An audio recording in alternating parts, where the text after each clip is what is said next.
शौनक आदि 88,000 ऋषियों ने सत्संग करने के लिए विचार किए। सत्संग अर्थात साधु संतों का संग। कोई संत के मुखार बिंद से हरि का कथा श्रवण करने के लिए विचार कर ही रहे थे, तो उनके मन में ये आया कि हरि का कोई प्यारे भक्त जो हमें कथा सुनाएंगे वो हमें कहाँ मिलेंगे, हम उनको ढूंढने के लिए कहाँ जाए। ऐसा विचार कर ही रहे थे। शौनक जी बोले, देखो हम अपने बल से कोई गुरु का चयन नहीं कर सकते। जो कथा सुनाते हैं वो श्रवण गुरु हैं, तो ऐसे गुरु का चयन, ऐसे प्रेमी भक्त का चयन हम नहीं कर सकते। वो तो प्रभु कृपा करके उनके कोई परिकर को हमारे लिए भेजते हैं। उनके मुखारविंद से अगर हम कथा श्रवण करें तो हमारा जीवन कृतकृत्य हो जाएगा। ऐसा विचार कर ही रहे थे, तो शौनक जी बोले, भगवान की कृपा से ही उनके प्रेमी भक्त मिल सकते हैं, तो आइए सब मिलकर हम गोविंद के शरण में जाते हैं, उनको प्रार्थना करते हैं। ऐसा विचार करके उन्होंने भगवान का प्रार्थना करना शुरू कर दिया। भगवान को प्रार्थना करके उनको मनाने की कोशिश किए और तुरंत ही भगवत कृपा उनके ऊपर हुआ। भगवत कृपा होने से क्या हुआ, सूत जी अपने बगल में पोथी दबाए, हाथ में आसन लिए, माला करते हुए सजल नेत्रों से उनके ओर आने लगे। तो सूत जी को आते देखकर बड़ा खुश हो गए, बड़ा आनंदित हो गए। सूत जी को उन्होंने अभिवादन जनाया, सूत जी को लेके आए, उनको कहाँ बैठाए। देखिए आजकल जैसे आप कथा श्रवण कर रहे हैं, जो कथा व्यास है उनके लिए मंच की व्यवस्था होता है। वो ऊंचे आसन पर बैठते हैं और श्रोतागण नीचे बैठते हैं। तो ऐसा भाव होता है कि जो कथा व्यास है वो कथा हमें सुनाएंगे तो हम श्रद्धापूर्वक श्रवण करेंगे, क्योंकि जो कथा सुनाते हैं वो एक प्रकार गुरु होते हैं। देखिए शास्त्रों में 4 प्रकार के गुरु के बारे में वर्णन किया गया है। प्रथम है जगत गुरु। जगत गुरु कौन है? कृष्णं वंदे जगत गुरु। भगवान कृष्ण जगत के गुरु हैं। तो द्वितीय गुरु कौन है? द्वितीय गुरु है दीक्षा गुरु, जो हमें दीक्षा देते हैं, कान में मंत्र देते हैं, वो हमारे गुरु हैं। और तृतीय गुरु है शिक्षा गुरु, जो हमें भगवान के बारे में शिक्षा देते हैं। दीक्षा गुरु शिक्षा देते हैं, अगर मान लीजिए किसी कारणवश दीक्षा गुरु नहीं रहे या हम उनसे शिक्षा नहीं ले पाए, तो हम किसी वैष्णव से जिनसे हम शिक्षा प्राप्त करेंगे वो भी हमारे गुरु हैं। तो ये हो गए शिक्षा गुरु। फिर अंतिम गुरु कौन है? जो जिनके मुखार बिंद से हम कथा का श्रवण करते हैं वो भी गुरु हैं। जिनके मुखार बिंद से श्रद्धा पूर्वक हम भगवान के कथा लीला श्रवण करते हैं वो भी हमारे गुरु हैं। तो इसी प्रकार देखा जाए तो 4 गुरु हैं मुख्यतः। तो जो कथा सुनाते हैं वो भी गुरु हैं, उनके प्रति भी हमारा गुरु का भाव ही रहे। इसीलिए कथा व्यास को ऊंचा आसन प्रदान किया जाता है, वो कथा सुनाते हैं और श्रोता जो है अपने को शिष्य प्राय मानकर वो नीचे बैठते हैं, उनसे नीचे बैठते हैं। कोई मान लीजिए नीचे नहीं बैठ पा रहे हैं, ऐसा कोई बात नहीं कि नीचे बैठना चाहिए, मन में श्रद्धा होना चाहिए। मन में सब मन की ही विषय होती है। अगर कोई नीचे बैठ नहीं पा रहे हैं, कोई शारीरिक उनको तकलीफ है, कोई शारीरिक कष्ट है, तो वो कुर्सी पर भी बैठ सकते हैं। तो इसी प्रकार ये गुरु के बारे में हम जाने।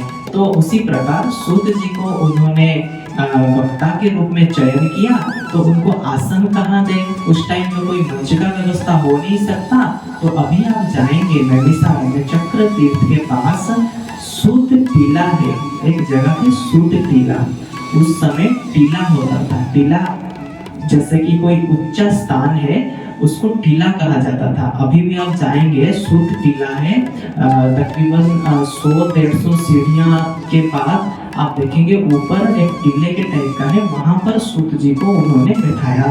सूत जी को बैठाकर उनको आसन प्रदान किया, उनको बैठाया, उनके चरण को प्रक्षालन किए, गुरु वंदना किए, उनका आरती उतारे, उनका प्रसाद लगाए प्रसाद लगाकर गुरु से उन्होंने निवेदन किया, हे सूत जी, अभी आप हमें कृपा करके भगवान के कथा के बारे में श्रवण करवाइए। तो उन्होंने ये निवेदन किया और सूत प्रमुख श्रोता थे सौनक जी। सौनक जी का ये आग्रह देखकर सूत जी बोले, कथामृत रसास्वादन कुशलः सौनको ब्रवीत। कथामृत रसास्वादन कुशलः सौनक ब्रवीत। नैमिषे सुतमासीत् मभिवद्य महामतिं कथामृत रसास्वादं कुशलः सौनक ब्रवीत। हे सौनक जी, आपके मन में इतना आग्रह है, हरि का कथा श्रवण करने के लिए आप इतना उत्सुक हैं, तो शायद मैं उतना आपको बता पाऊं। सूत जी ये कहने लगे, और आप कथा श्रवण करने के लिए कुशल हैं। कुशल है मतलब आप सर्वश्रेष्ठ हैं, क्योंकि आप कथा को सुनने के लिए आपके अंदर तड़प है। वो तड़प हम सभी के अंदर, सभी श्रोताओं के अंदर होना चाहिए। हरि का कथा श्रवण के लिए व्याकुलता होना चाहिए हमारे अंदर। सुखदेव जी जब सुखताल पर परीक्षित जी को कथा सुना रहे थे, तो परीक्षित जी निश्चल होकर के, अचल होकर के एक स्थान पर बैठ करके अनशन पूर्वक निरंतर कथा श्रवण करते ही जा रहे थे। श्रद्धा था, प्रश्न भी करते थे। तो ये श्रोता का लक्षण है। भागवत में बताया गया है श्रोता कैसा होना चाहिए और वक्ता कैसा होना चाहिए। श्रोता कैसा होना चाहिए और वक्ता कैसा होना चाहिए। देखिए, वक्ता जो है वो कैसा होना चाहिए, कहते हैं विरक्त वैष्णव विप्रो वेद शास्त्र विशुद्धिकृत दुष्टांत कुशल धीरो वक्ता कार्योति निष्प्रहा। कहते हैं वक्ता विरक्त हो, वैष्णव हो, विप्र हो। विरक्त हो, वैष्णव हो, विप्र हो। विरक्त अर्थात जो सन्यासी हैं, जिन्होंने भगवान के लिए अपने घर बार छोड़े हैं, प्रभु के लिए सब कुछ त्याग किए हैं, प्रभु के मार्ग में आगे बढ़ रहे हैं, तो वो है विरक्त संत। और वैष्णव कौन है? वैष्णव का 4 संप्रदाय है। अवैष्णव के मुख से कभी भी कथा का श्रवण नहीं करना चाहिए। आजकल कोई भी कथा कह रहे हैं, नहीं, वैष्णव होना जरूरी है। वैष्णव के मुख से कथा का श्रवण करना आवश्यक है। वैष्णव का 4 संप्रदाय है। श्री संप्रदाय, श्री रामानंदी संप्रदाय, श्री ब्रह्ममाधव गौड़ीय संप्रदाय, श्री विष्णु स्वामी संप्रदाय एवं श्री निम्बार्क संप्रदाय। ये 4 संप्रदाय प्रमुख वैष्णव संप्रदाय है। किसी वैष्णव के मुख से अगर हम कथा का श्रवण करते हैं, तो हमारे कर्णरंध्र से प्रविष्ट होकर कथा हमारे हृदय प्रदेश में स्थित होगा, तो हमारे हृदय में जो कल्मश है वो मिटेगा।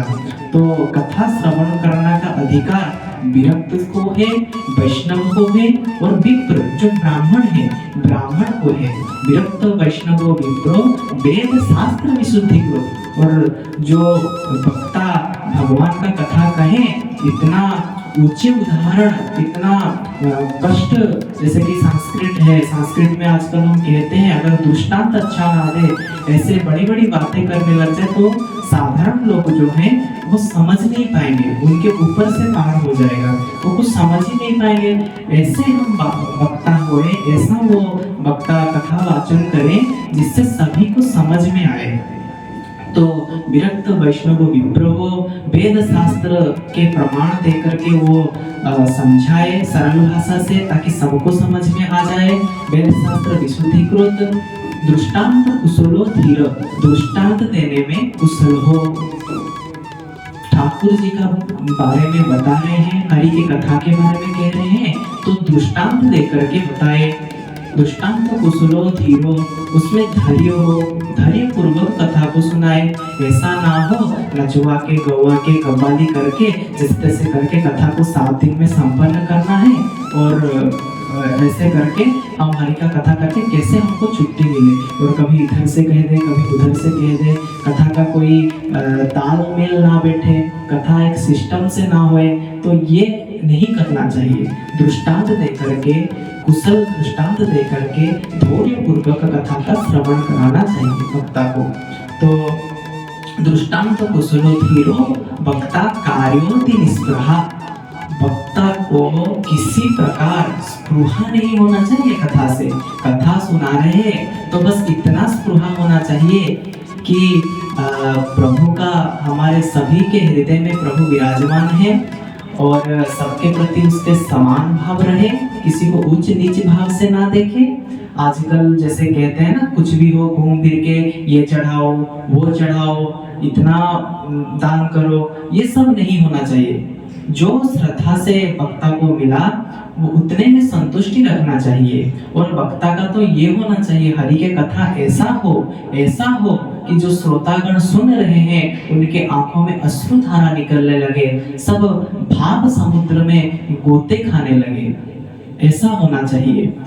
तो वक्ता ऐसा वाचन करे, ऐसा हरि का कथा श्रवण करवाए जिससे हम सभी के मन में श्रद्धा और भक्ति भाव जागृत हो। और हम तो हरि का दर्शन के लिए मंदिर जाते ही हैं, ऐसा कथा हो, हरि तो आए, हरि तो कभी कथा में आए, हम तो जाते ही हैं, हरि यहाँ पर आए, हरि कथा सुने, ऐसा वक्ता कहे भाव से, सभी के मन में भाव का जागरण हो, आंखों में अश्रु हो और सब आनंदित होकर के एक मुख होकर के हरि बोल नारा लगाए।